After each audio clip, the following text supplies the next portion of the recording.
Because when we look at the Old Testament, we find the Shema, chapter 6, verse 4, Shema Israel, Adonai Eloheinu, Adonai Echad. When you look at the first commandment, chapter 20, verse 3 of Exodus, you find there's no God beside me. So now the question would be is this: a Jew who is acquainted with the Torah, with the Old Testament, why would one ask him to realign his belief, his theological doctrines, into believing in a triune God, when in fact he's been instructed quite explicitly, in fact, in the Old Testament, not to break the commandments? He just confirmed that the Quran is a false book.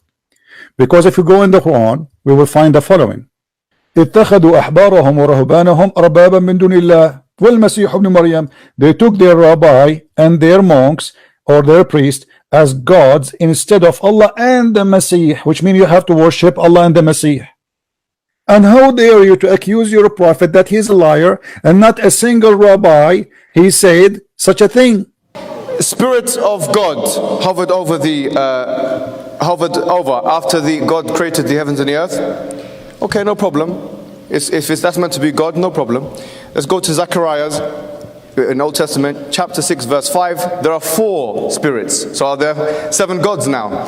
The word ruach is here in Zechariah chapter 6, verse 5, talking about 4 spirits. So tell us why, if that is a spirit and it's God, then how comes there's only 3 gods, 3 persons of God, and there isn't 7, for example? This guy is nothing but a scam. Read with me what the Bible says. So I inquired of the angel who was speaking to me, what are these, my Lord? These what? The spirits. And the angel told me, these are 4 spirits of heaven going out from their station before the Lord of the earth. So they are serving the Lord. Those are not God. Does it say really that it says here that those are the 4 spirits which are the spirit of God? Why you are lying? That Jesus, this is called the etymology fallacy. That's, you know, he's been referred to as Emmanuel, etc. God is with us. Elijah is also, the word Elijah in the Hebrew language means God is with us.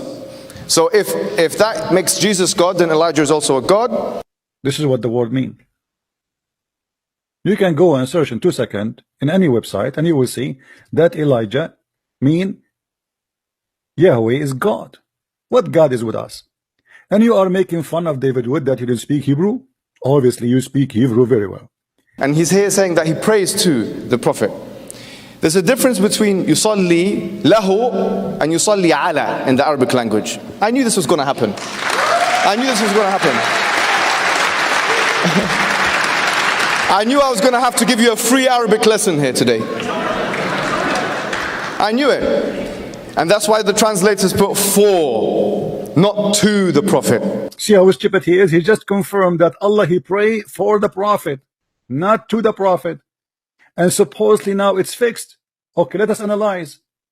As long as you just admitted that the verse says Allah pray for the Prophet, and Allah, you Muslim believe in one God. Allah pray for the Prophet. He pray to who? Inna Allah wa malaikatahu yusalluna ala nabi. It is say pray for the Prophet. There's a difference between praying on and praying to, or praying for. Where it says praying for anyway, Abdul? It says here ala. Why you are lying to David Wood? Because he don't speak Arabic. It doesn't say for.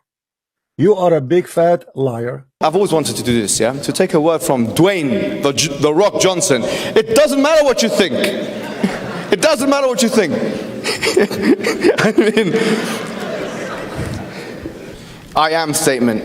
If you look at the New International Version of the Bible, the I am is actually not translated as I am, but I will be. Abdul, how is going to be translated as I will be? Because if this is what it's mean, I will be, it's mean he's not exist. I will be. Abdul, first of all, there is many translation and you can pick up whatever you want. You say, I don't accept the translation of Yusuf Ali. I don't accept the translation of this guy. And in a second you will see he himself, he will make a stupid answer, and then later he will say I said the translator says so. And there's a whole discussion on that.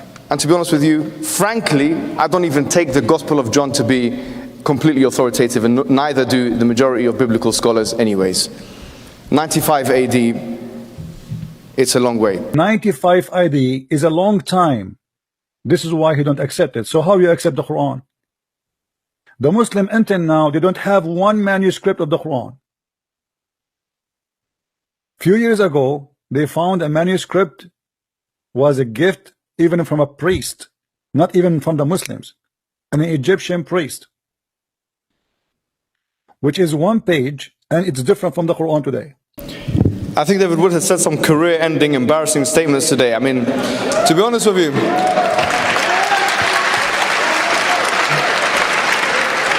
after 20 years of researching Islam, you come with this.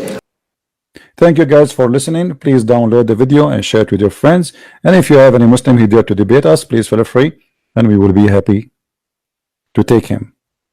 Take him down the same we took his God, the God of the black stone, the pagan religion who kissed black stone. Even Muhammad, he said that whoever kissed the black stone, or he hold or touched the black stone in the Yemeni corner, which is a corner in the Kaaba, Allah will erase his sin. And yet they claim they are worshiping God, and they are people who believe in monotheism, and they believe in oneness of God who is in heaven, yet they believe that the stones can forgive them. And they believe, even Muhammad, he said that the black stone is the right hand of Allah. And how in the world you believe that a stone can erase your sin for touching it, unless you are a pagan person?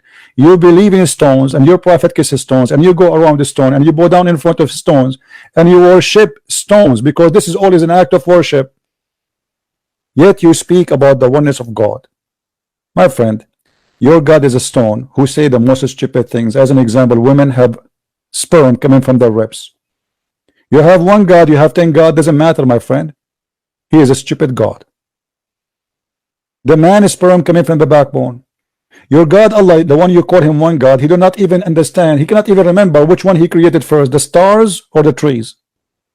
Yet you are proud about him being one God. Well, be happy with the one God. And by the way, the idea of having one God or 10 gods is very stupid. Let me tell you why. Because let us say, for the sake of argument, somebody he's a Hindu. He worship 10,000 gods, but they are true exist. Who care about how many they are? Let us say somebody believe that in heaven there's 1,000 elephant, and we laugh at him, and then one day we discover that there is 1,000 elephant. It doesn't matter who laugh at him, he's right. So it's very stupid of you to try to make us believe that you are right just because you believe in one God. But we are the one who believe in one God. By the way, the Egyptian believe in one God. Does that make the Egyptian Muslims? The Pharaoh? Stupidity is a must. Thank you very much for watching. Please share the video with your friends. May the Lord bless you all.